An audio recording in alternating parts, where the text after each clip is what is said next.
Culture today. We are back now, starting off with our grain market report, as we always do, with Dan O'Brien. He's our grain market economist here at K-State. So Dan, thanks for joining us. Yes, Samantha, thank you. Absolutely. So we're going to start a little untraditionally than we usually do. And we're going to start with some pre-report trade estimates that are currently being circled around and talked about, because we have our 2022 USDA crop production report coming out, as well as our WASDE report for the month. Yes, the August reports come out at 11 o'clock today. We're doing this course about an hour or so ahead.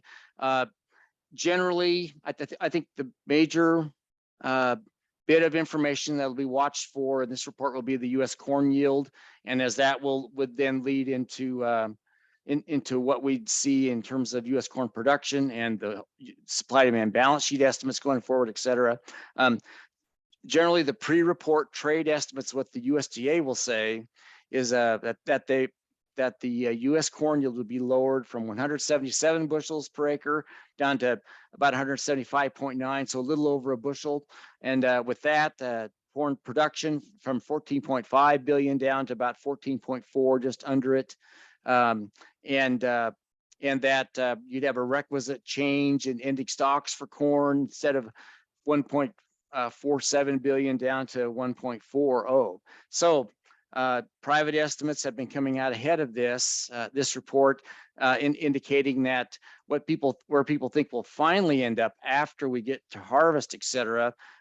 Again, accounting for Western Corn Belt and Mid Corn Belt drought problems, et cetera, are generally more pessimistic than that, more like 172, 174. Although you can just kind of pick if you want to be on the optimistic side or the pessimistic side. We've got surveys coming out from all different sources, but generally this August survey is based on what farmers tell the USDA and also what satellites might reveal to them. The USDA really will not go out into the fields and measure plots until they get off into the September report. So there's a long track record in our materials we put together that we'll have on Ag Manager, are quoting a Karen Braun from Reuters that has a nice article about how these August yield reports are kind of prone to error, to not beat yourself up over being inaccurate, because it's sort of the name of the game on the August report. So anyway, that good information by Karen Braun. The point is that really you stand back. So what would surprise the market? I don't think if the USDA number came in sharply lower than 175.9, I guess I would be surprised, because generally USDA is pretty hesitant to make any wild statements, any wild swings in their yield estimates until they actually have proof, and it doesn't seem that they have proof yet. That said, if they came back and they went from 177 to 179 or 180, first of all, there'd be massive head shaking out there in the Western Corn Belt. Nobody would believe it. A little bit of confusion for sure. A lot of confusion and consternation. But again, the markets made up of traders, some closely associated with ag production, others not. They probably would respond negatively to a massive increase. So there's still potential for a lot of variability in the markets. And I guess I would say on that core number, while we're hitting on that the end game of it all is what we get for ending stocks and stocks to use. And so even with this moderate projection of again 14.4 as opposed to 14.5 billion bushels, basically down 100 plus million bushels, you still lower ending stocks down to 1.4. The risk is if we get eventually something a lot bigger than that as a decline, down to 1.3, 1.2, and then you see then we'd have to see where prices would go to ration all that much tighter a set of supplies. And already on yesterday's markets, corn futures closed at D's corn at 627 and 3/4. And actually corn has been up for about 2 or 3 days in a row, about 8-9 cents a day.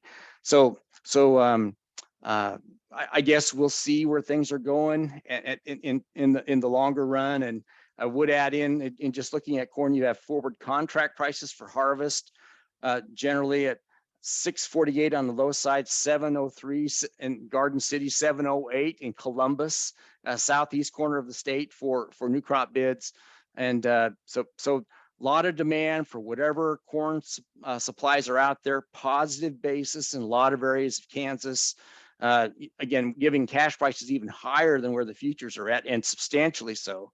So we've just got a very, I guess, a very nervous corn market, and it's especially with the dry conditions we have here and worries about having adequate supplies for livestock feeders, ethanol plants, exporters, all that bunch. Sure. I mean, we knew there would be instability this time of year to begin with, but that drought really has just made, the future unknown at this point of what really we should be expecting. So we'll be keeping a close eye on that for sure in the coming weeks as we continue on with our grain market reports. But Dan, you mentioned the strength that we've seen in the last several days in the corn futures. What have our other futures really shown? Yes, the wheat has in essence, it isn't falling. That's probably the big issue. We had gotten down to about for the September contract, which is now the lead contract, we had been down to about 824, 825 thereabouts. Now we're up to about 889, have sort of stopped the downward trend. Internationally, you're kind of looking at, I guess, a competition between the negative news in the market in terms of supply demand of apparently more wheat coming out of Ukraine now as they're establishing those export modes. So that's bringing some more competition to the United States and world market. On the other side, you have pretty extreme drought in Europe overall, working to cut down on world supplies. So we're available world supplies on the other side. So you have both of those going hand in hand. I should also say on that USDA report coming out on the crop production side, we will have U.S. wheat production estimates in that report, and really not much change projected at all. So that if anything would surprise the market, it'd be that there's much difference from what the USDA said already. So I think we'll be watching for that. When we talk about other markets for soybeans, we're in essence, if there's a market that's really been exploding higher, not just and exploding is not the just hyperbole.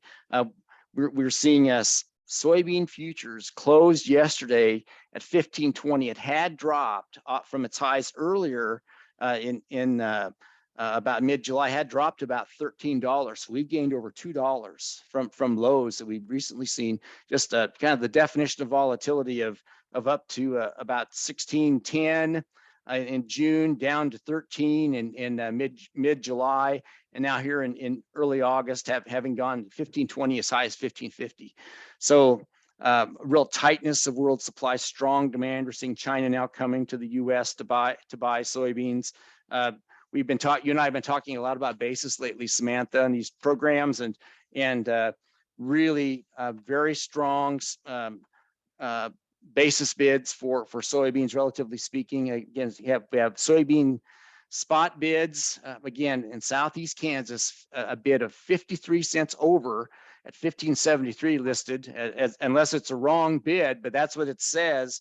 And Hutchinson, normally an export center, 1533, 1513 in Topeka, 1490 in Garden City. So really strong basis bids now in the spot market. Forward contract bids running about 1393, 1379, 1383 in a number of areas of the state. So strong movement on the soybean side, even a pretty decent actual week of exports. We had been kind of trailing on that, came back fairly strong week ending August the 4th. And we have decent sales out into the new crop marketing year of about just under 600 million bushels. And we haven't even got into that marketing year yet. So we're about 27% of the way sold there, and we're not even into it yet. So anyway, things like that coming on.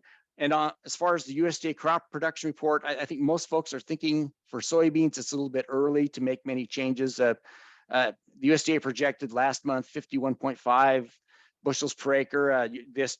In this report, trade analysts expect USDA come in just under that, about 51.1. I think by the time we get through August and see in the first part of September where we're at, we'll have a lot better view of where soybeans might go. And again, we don't have as many soybeans out here in these western areas that are more drought affected. And if anything hits soybeans, it'd be heat that could come in now during flowering and pod fill that could be a factor as we head off into the September report. Sure. And you mentioned that strength still coming out of the Southeast, and it's not only soybeans that strength's in, right?